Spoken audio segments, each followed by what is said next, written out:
Om Namo Bhagavate Vasudevaya. I offer my humble obeisance unto the Supreme Personality of Godhead, Vasudeva. Narayanam namaskrityam naram chaiva narottamam devim saraswatim vyasam tato jayam mudirayet. Before reciting Srimad Bhagvatam, which is the very means of conquest, one should offer respectful obeisance unto the Supreme Personality of Godhead, Narayana, unto Narayan Rishi, the supermost human being, unto Mother Saraswati, the goddess of learning, and unto Srila Vyasadeva, the author of Srimad Bhagavatam. Nashtaprayeshu abhadreshu nityam bhagavata sevaya bhagavati uttama shloke bhaktir bhavati naishtaki. By regular attendance in the classes on Srimad Bhagavatam and by rendering service unto the pure devotee, all that is troublesome to the heart is almost completely destroyed, and loving service unto the Personality of Godhead, who is praised with transcendental songs, is established as an irrevocable fact. Guruve Gaurachandraya Radhikaya Tadalaye Krishnaya Krishna Bhaktaya Tadbhaktaya Namo Namaha. Hare Krishna, dear Vaishnavas, thank you so much for joining. We are reading Grantha Srimad Bhagavatam, Canto 7, Chapter 2, Hiranyakashipu, the King of Demons. So, we read till text number 57. We're almost towards the end of this chapter. And Yamaraj is telling the story of Kalinga birds. So the female Kalinga bird was captured by the hunter's net. The male was lamenting, and as a result, he was also killed. So, lamentation. Often, excessive lamentation does not lead to any good. That was the point we were discussing. So one should accept and keep moving. That's what Bhagavatam says, that's what Lord Brahma says, that's what Yamaraj is saying here. Don't over-lament. So let's see what Hiranyakashipu speaks from text number 58. Shri Hiranyakashipur Uvacha Bala evam pravadati sarve vishmita chetasaha gyatayo minire sarvam anityam avathothimam. Translation and purport by His Divine Grace, A.C. Bhaktivedanta Swami Prabhupada, Srila Prabhupada Ki Jai. Hiranyakashipu said, while Yamaraj, in the form of a small boy, was instructing all the relatives surrounding the dead body of Suyajna, everyone was struck with wonder by his philosophical words. They could understand that everything material is temporary, not continuing to exist. Purport. This is confirmed in the Bhagavad Gita 2.18. Antavant ime deha nitya shyoktaha sharirinaha. The body is perishable. Krishna, someone's phone is not on mute. Oh. Thank you. The body is perishable, but the soul within the body is imperishable. Therefore, the duty of those advanced in knowledge in human society is to study the constitutional position of the imperishable soul and not waste the valuable time of human life in merely maintaining the body and not considering life's real responsibility. Every human being should try to understand how the spirit soul can be happy and where he can attain an eternal blissful life full of knowledge. Human beings are meant to study these subject matters, not to be absorbed in caring for the temporary body, which is sure to change. No one knows whether he will receive a human body again. There is no guarantee, for according to one's work, one may get into any body, from that of a demigod to that of a dog. In this regard, Sri Madhvacharya comments, Aham mama bhimanadi tva yathottama anityakam mahadadi yathottamam cha nitya chapi yathottita asvantraiva prakritihi swatantro nitya eva cha yathartha bhutascha para eka eva janardana. Only Janardana, the Supreme Personality of Godhead, is ever existing, but his creation, the material world, is temporary. Therefore, everyone who is captivated by the material energy and absorbed in thinking, I am this body and everything belonging to this body is mine, is in illusion. One should think only of being eternally a part of Janardana, and one's endeavor in this material world, especially in this human form of life, should be to attain the association of Janardana by going back home, back to Godhead. So, in this verse, Hiranyakashipu is mentioning that the relatives of Suyajna understood that body is temporary and things in connection to body are also temporary. That means they have a beginning and an end. So what that means to us, Prabhupada is mentioning, if body is temporary and things in relation to body are also temporary, then one should not over endeavor in things in connection to body. Atyahara prayasascha prajalpo niyamagraha. Srila Rupa Goswami speaks in Nectar of Instruction. One should not waste, Prabhupada is clearly writing, one should not waste the human form of life merely maintaining the body and not considering one's real responsibility. The human form of life is specially meant for one thing, that is self-realization, Krishna consciousness. That is the real responsibility.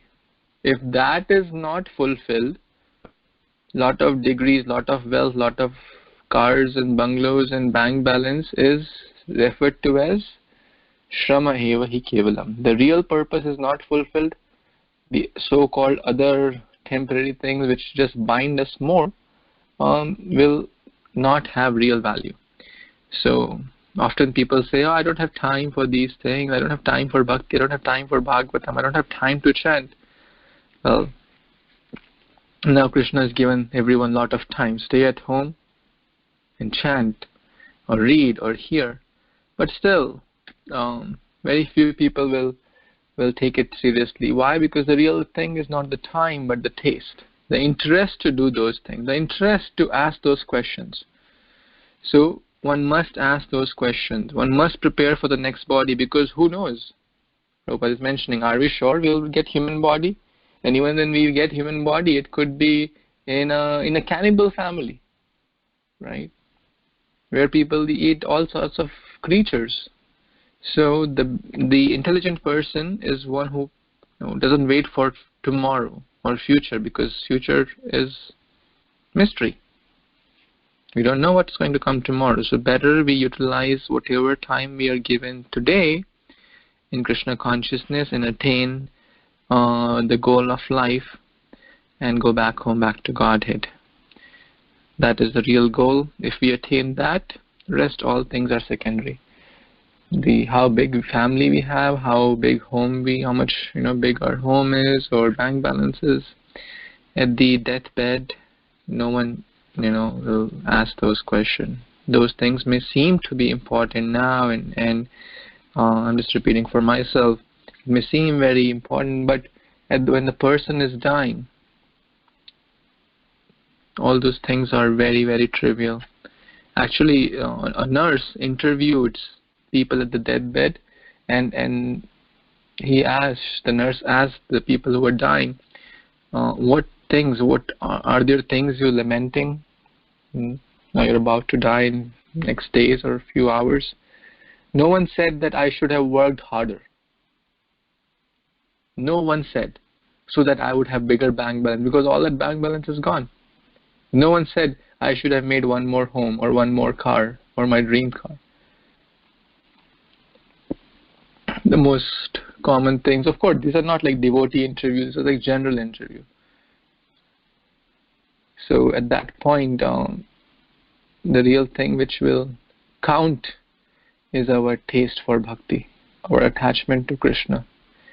Of course, that doesn't mean that we,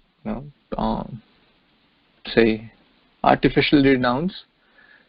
It means we do the needful and don't over-endeavor for, or don't, in a nice way, balance things, keeping Krishna as always the center, because that's the real thing. Any other comments or questions?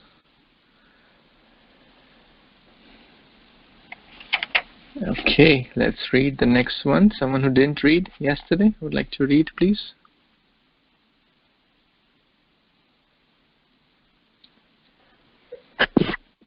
I can read, Prabhuji. Yes. Dandavat Pranam, all glories to Srila Prabhupada. Text 59. Jama itat upakhaya tatraiva va taro dhiyato gnatayo hi shyo nasya chakruyat sampara ikam. Translation by His Divine Grace, A.C. Bhaktivedanta Swami Prabhupada, Srila Prabhupada with joy. Translation. After instructing all the foolish relatives of Suyajna, Jamaraj, in the form of a boy, disappeared from their vision. Then the relatives of King Suyajna performed the ritualistic funeral ceremonies. So, the instruction or advice from learned person like Jamaraj or a great devotee definitely can bring us to our self-realization and open our eyes that body is temporary and soul is permanent, and we should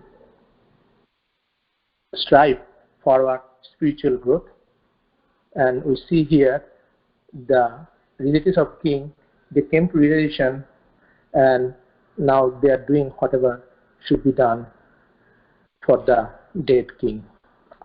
Back to Prabhuji. Thank you.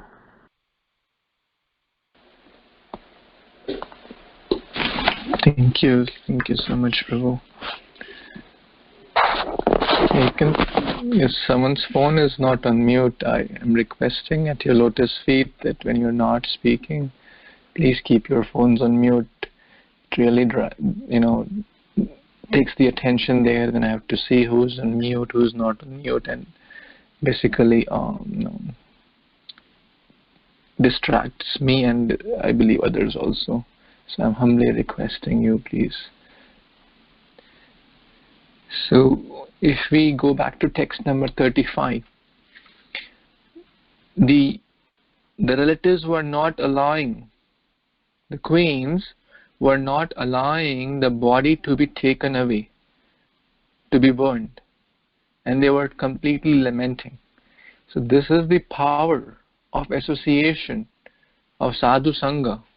Yamaraj, the great Mahajan, amongst the 12 Mahajan, one of them is Yamaraj.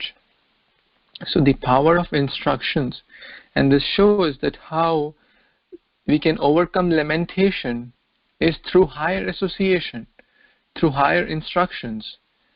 And they were, in the previous verse we discussed, that they were struck with wonder, and they understood that everything is temporary, material is temporary, and then they acted, okay, the body has to, the rituals have to be done, So they did allow. In text 35, they didn't allow because of ignorance or agyan. In the association of devotees, we get to knowledge, and that knowledge brings right actions. So association of devotees is very, very important, especially when we are in the low phase of life. Often, the mind and senses will say, no, I just want to be alone, I'll take care of myself. But actually, then we need the medicine more, then we need the sadhu sangha more, so that we can share and we can try to come out and get back to normal track. So the mind, let's not hear the mind, let's hear the saintly association. At that time we have to ask for help, especially in the current situation, because Yamaraj knew and he came from nowhere. But let's say if we are struggling at home, then we have to reach out. Hey, I need help. Asking senior devotees, asking for help is very important. So one should not feel shy. One should not feel that someone will judge. One should ask. Devotees won't judge anyone. Mature devotees don't judge anyone. We are all in different journey, but one must ask for help if one feels the need, and even otherwise also. So an association does not mean physical association. Of course, physical is always has its own value, but especially in this day and age, we are all actually associating now, because association means to come together and do Krishna Katha and inspire each other in their Krishna conscious journey. This is what is happening now, is all of you wonderful devotees are giving your association. So I'm so grateful for all of you for joining regularly. Any other comments or questions?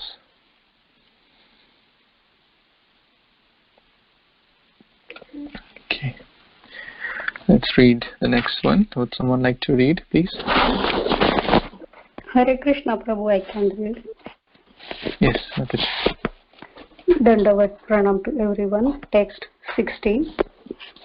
Ata shochat mayuyam param chatmanameva va kam atma kaparo vatra sviya parakya eva va swapara vinivena kshena vidnya vinadnena dehinam.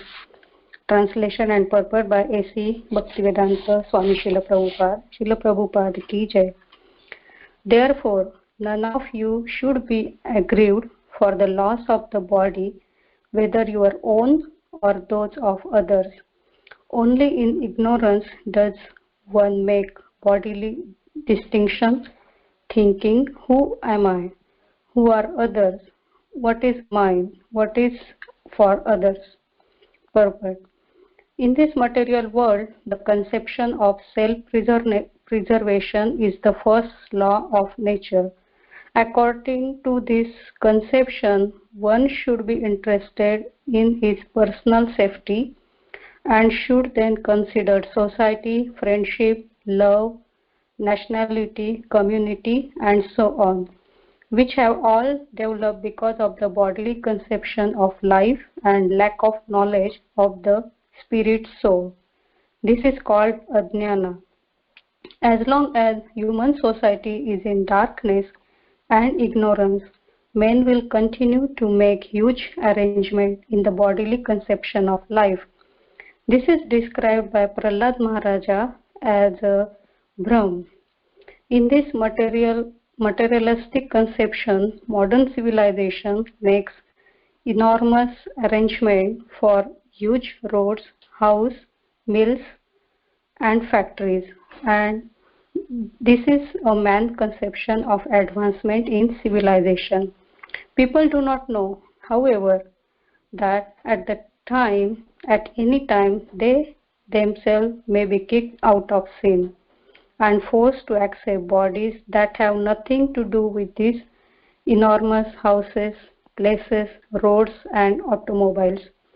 Therefore, when Arjuna was thinking in the term of his bodily relationship with the king's men, Krishna immediately chastised him, saying, Kutasva kashmalam idam vishame samupastitam anarya jushtam. This bodily conception of life is befitting and Anaryas, the non-Aryan, who is not advanced in knowledge, and iron civilization is a civilization advanced in spiritual knowledge, not merely by stamping oneself an iron does one become Aryan. To keep oneself in the deepest darkness concerning spiritual knowledge and at the same time claim to be Aryan is non-Aryan position. In this connection, Sri Madhvacharya quotes as following from the Brahma Vaivarta Purana. Hare Krishna. Yeah, maybe let's split this purport. It's a long one. Okay, Prabhu. Thank you. You want to share your reflections? No, that's fine, Prabhu. Oh, please go ahead. Whatever you want to sum up what you read, please. Hare Krishna, everyone. So, in the first purport of the verse, Prabhupada is giving the example of the materialistic people and like a material arrangement which men are doing for their own, like building the house, building big roads and factories and all these items in his life, but that is just related to his bodily concept. But as per Prabhupada is giving in the next example that when Arjuna was attached to this concept, Krishna immediately chastised him and he was giving the explanation that, oh, this is not needed for you. You need to be detached from this material bodily relationship with the person and you need to be fight. So back to you, Prabhu. Thank you. Thank you. Yes, Sivilas Prabhu, you want to read the rest of the purport? Yes, Prabhuji, Dandavad Pranam everyone.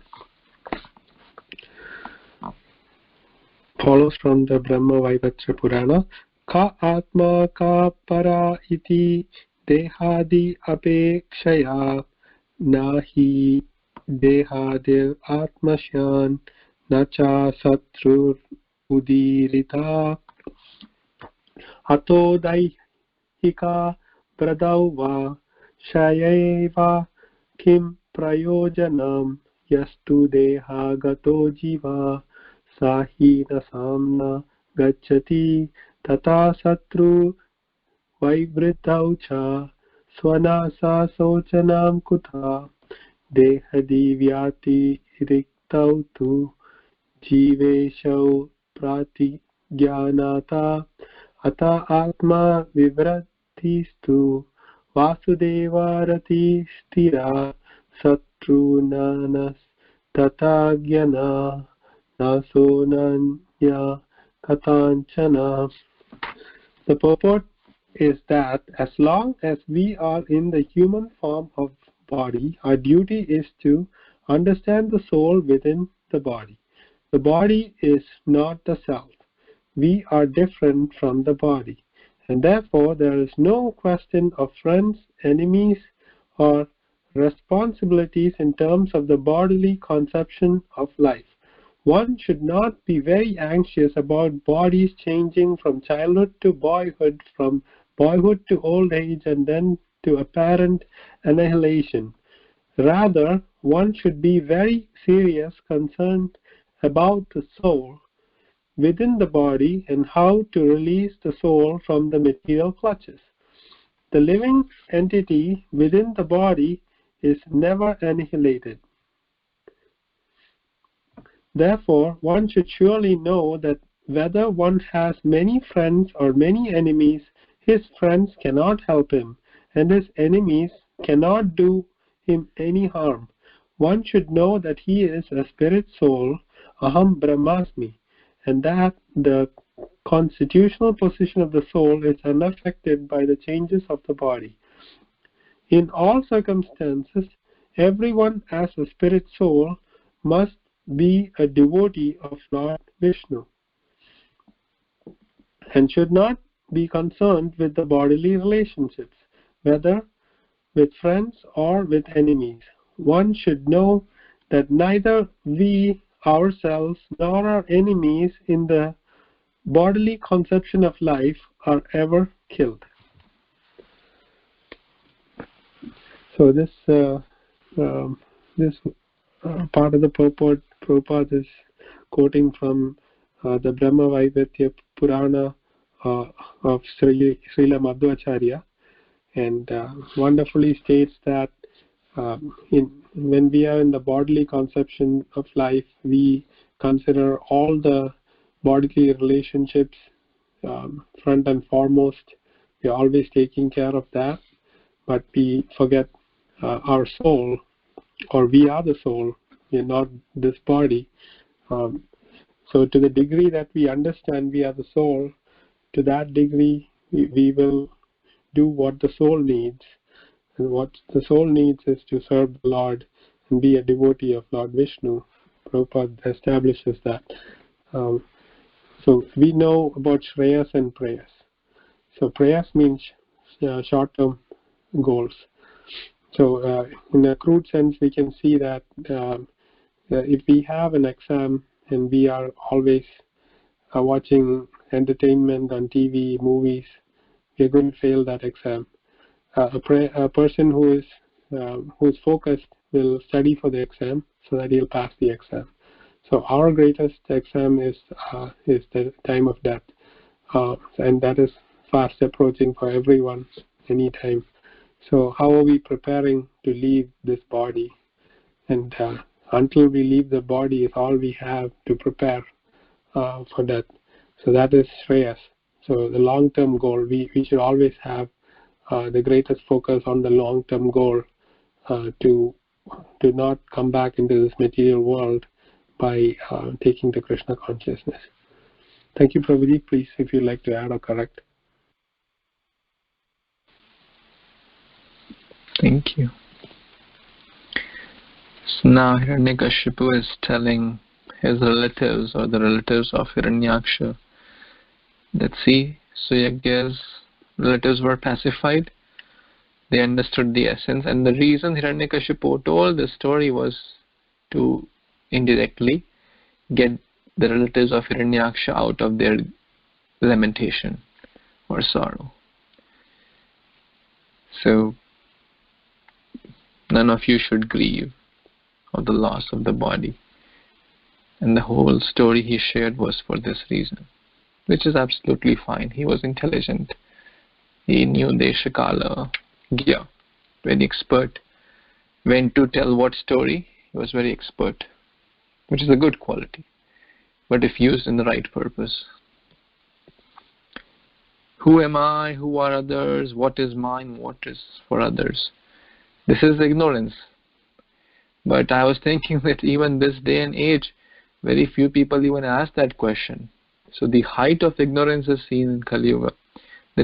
Because no one asked this question. What to speak of getting to the answer from a bona fide source? That's a whole different game. But even asking this question is rare. Even that jigyasa is so rare. Jigyasa means that eagerness to know. So now this corona situation, some people will become introspective. Why is this happening? What did I do wrong? Why I have to suffer because of someone else's karma? All these are good questions to ask.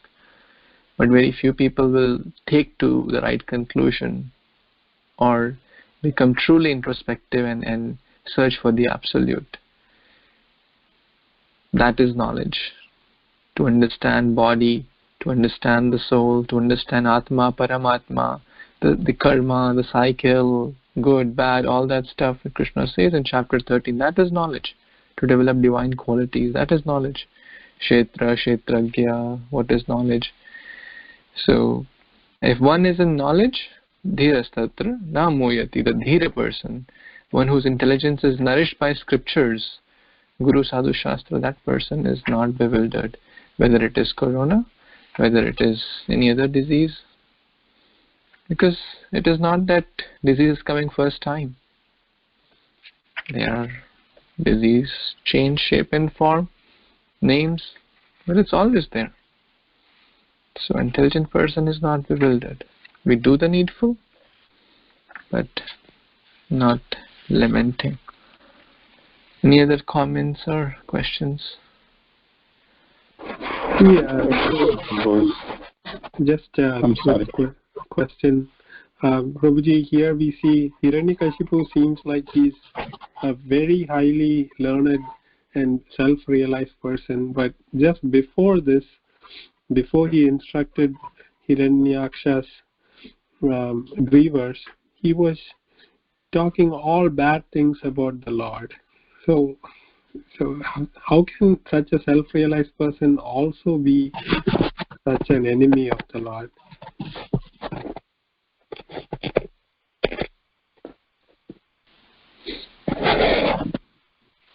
So it's interesting. We were watching Ramayana, and actually whatever Ravana was also having the same knowledge. He said so many dialogues, don't lament for the body. When his own children would come dying, like even Indrajit, Meghnad and Makaraksha, and so many children dying, Prihasta, one after the other. But he said, don't lament for the body. So understanding is one thing, or theoretical knowledge is one thing. But of course, here's a special situation. Hiranyakashipu, Hiranyaksha, Ravana, Kumbhakarna, etc. They are, Jai Vijay, which we have discussed multiple times. So, in a one way, they are doing a transcendental drama.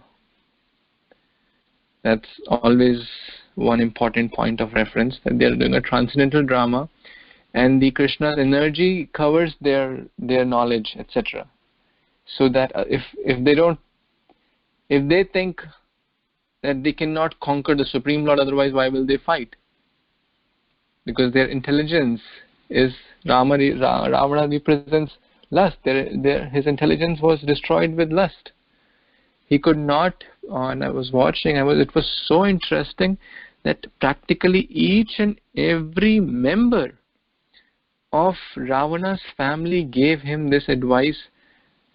Now also is the time, do a compromise with Rama. Even when Meghna died, he said before he was dead, even now is the time you do a compromise. I will fight for you, my father, but if I don't come, if my body comes back, then you please stop fighting. Kumbhakarna said the same thing. Vibhishna said the same thing. Mandodari said the same thing. All his queens said the same thing. All the citizens said the same thing. His uncle, his aunt, his ministers, everyone said the same thing. Don't fight with Ram, because you will not win. But the intelligence is polluted. The lesson for us is it's knowledge. Having knowledge is one thing.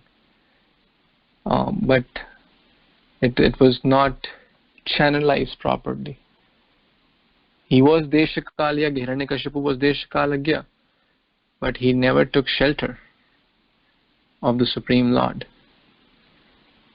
That's one way as a lesson, but the other part is always there, that is a transcendental drama where the Lord wants to exchange some chivalry, rasa. So if the opponents say, no, I will not fight, then there is no rasa there. There is no mellow there. If the opponent say, no, you just hit me, I will accept your beating as a servant, then there is no fun. Does that connect to your question? Yes, Prabhuji. But if we consider them as Jai Vijay, then they are also doing a lot of bad things in the beginning, right?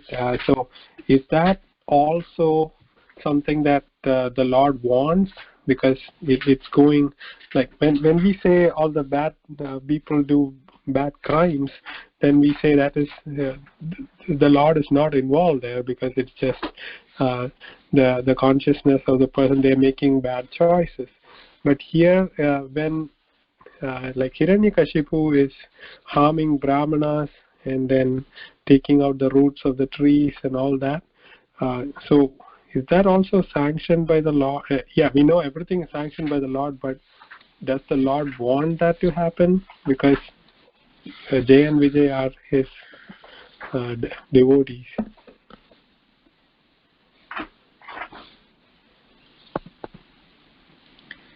If the villain does not harm the good people, then how will he become a villain?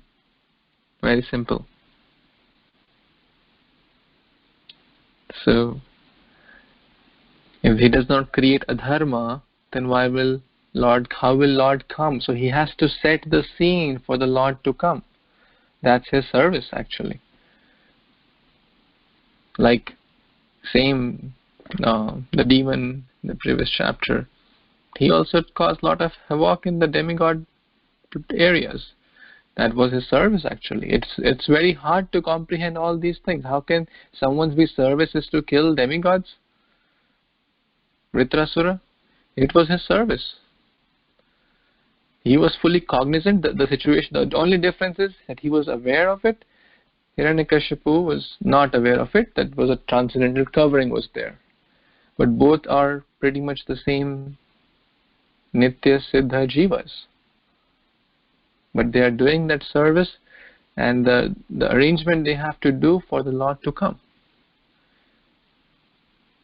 That's my understanding. If anyone wants to add, Bhadra Prabhu, you wanted to speak something. Yeah, thank you. Hare Krishna Prabhu. Dhanvat. It's interesting. Of course, this is the end of the chapter. One more sloka is left here. Hiranyakashipu, in the next chapter, he is giving this instruction of whole Bhagavad Gita. And the next chapter, he wants to become immortal. This is the nature of the demon. Now, as Hiranyakashipu, here you can see that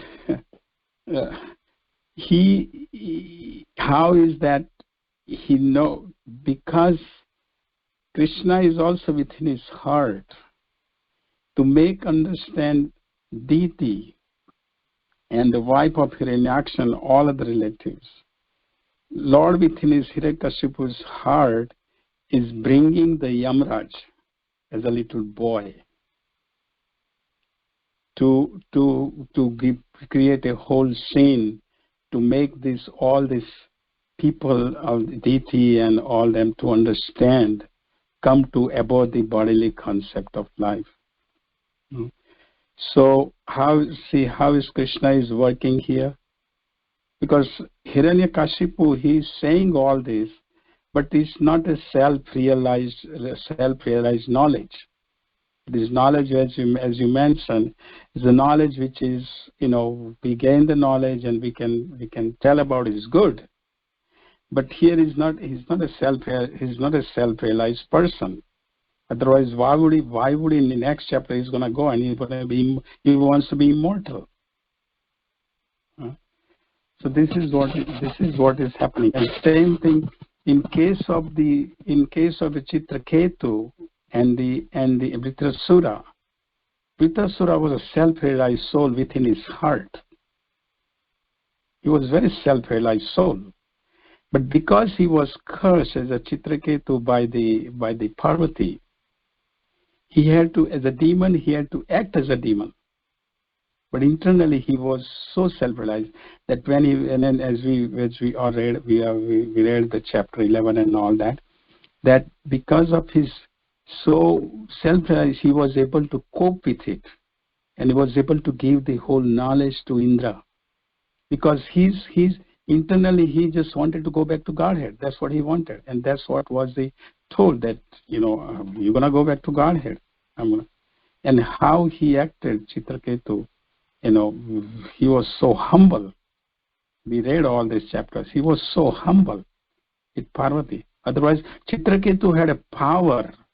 We read that power to even curse Mother Parvati. That's what power he had, but he didn't do it. He paid obeisances and he said, "Okay, I'm accepting it," and in a humble way. That was the mood of a devotee, as Chitraketu. But here in Hiranyakashipu, he's just telling it all these things.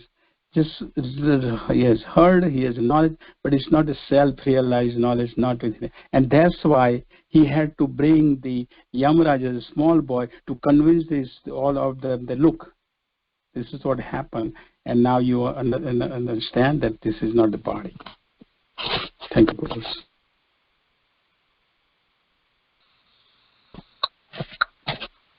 Thank you, Prabhuji. Vamsi with us, Prabhu, is that okay? Yes, Prabhuji, but I'm just wondering about the Brahmanas who got killed, or do they deserve that? Because they were being good and they got killed. Can I make a point there? Yes, Prabhuji.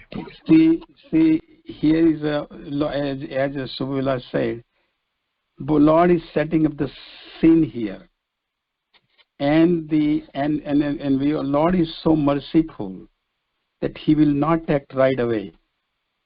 Hindi में कहते हैं ना, जब घड़ा भर जाएगा तब उसे तोड़ेंगे. When the scene of the whole part is filled up, then Lord is going to appear and Lord is going to take the action. So here Hiranyakashipu is a demon. So Lord is setting up the whole scene here for everything.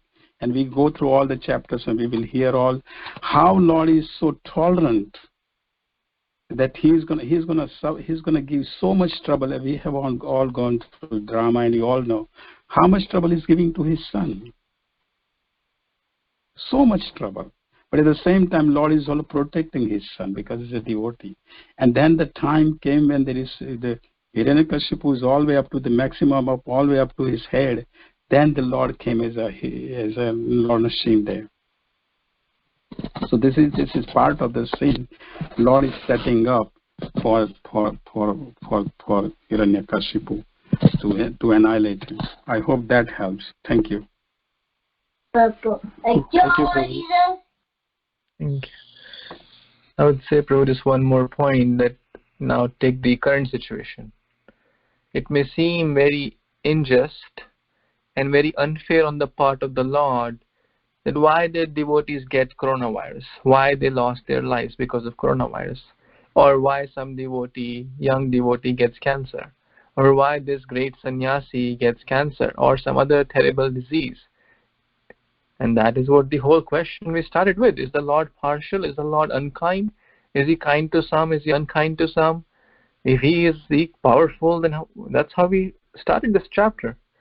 So from our relative understanding, it may seem that he is not perfect, or what he is doing doesn't make sense, but ultimately we are very, very infinitesimal to understand his plan.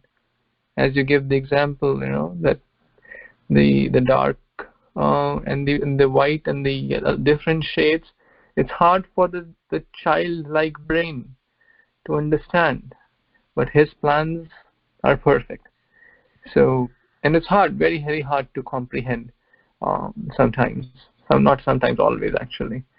So, but we have to have this understanding that, at least theoretically, that what he does is perfect. I was asking the same question today to one of the senior devotees, that how is it that one of the Mataji who was serving in Vrindavan for so many years, and she just left body in this coronavirus thing, but she didn't suffer. She came in the Europe and she was going around all different places to stay, and she left the body just like that. And the question arises, how is that? Or some other devotees who left the body here in a Bhaktivedanta manner, how is that? So the answer, what I was given answer is that, look at it other side. They didn't have to suffer much. It was their time to live. They didn't have to suffer so much, and they left it. So whatever they had, little bit suffering was there, and that suffering also is taking away, removing all the karmas, whatever they had, just finish and go back to Krishna, or go back to some higher place to do some more service for Srila Prabhupada. See? So every individual has their karma, every individual has their part to play, and particularly when the devotees are, under the shelter of Srila Prabhupada, initiated, and all that under the guidance within disciplined succession, then it's all. And if the devotee is following actually exactly the process given, then it is not. He or she is taken care.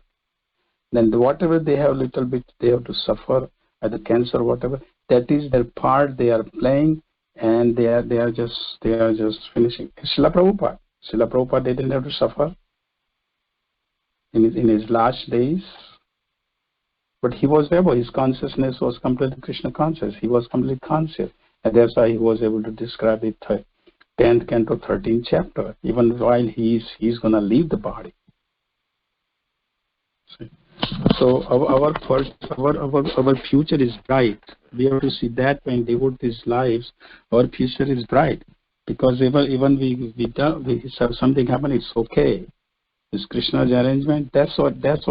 And I'm not self-realized, so I cannot say much, but I have heard it, and I'm just repeating it. That we'll have to come to understanding ultimately that everything is in our lives as a devotees. Our lives is whatever happening is Krishna's plan, and just accept it.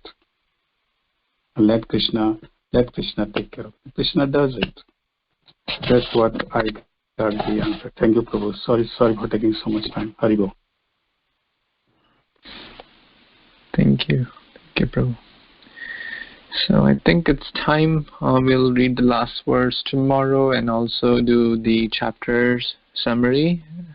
So please take some time to skim through the chapter again, read the translations if you like, and we'll discuss some reflections and some key lessons from this chapter, and also read the last verse tomorrow morning. Haribo, can I just add to the discussion which we were having before we close the call today? Yes, Prabhu, real quick. Hare Krishna Prabhu, Dhanvat Pram devotees. Just a small liner. Krishna utilizes our body, mind, and the man, the soul, the chitta, in different phases, in different ways, in different approaches to execute his supreme plan. And pure souls get the awareness, others see, and non-devotees do not get to understand what's happening. So, but we are all being utilized in the ultimate plan of the Supreme Krishna. So that was the only realization. Correct me if I'm wrong, Prabhu. Thank you, Prabhu. Thank you so much. Okay, so we will continue tomorrow morning with the last verse. Grantaraj Srimad Bhagvatam ki jai, Srila Prabhupada ki jai, Samaviti Gaur Bhaktivinoda ki jai. Vancha kalpatarubhyascha kripa sindhubhyascha patitanam vaishnavibhyo namo. Hare Krishna. Thank you so much. Hare Krishna. Hare Krishna. Hare Krishna.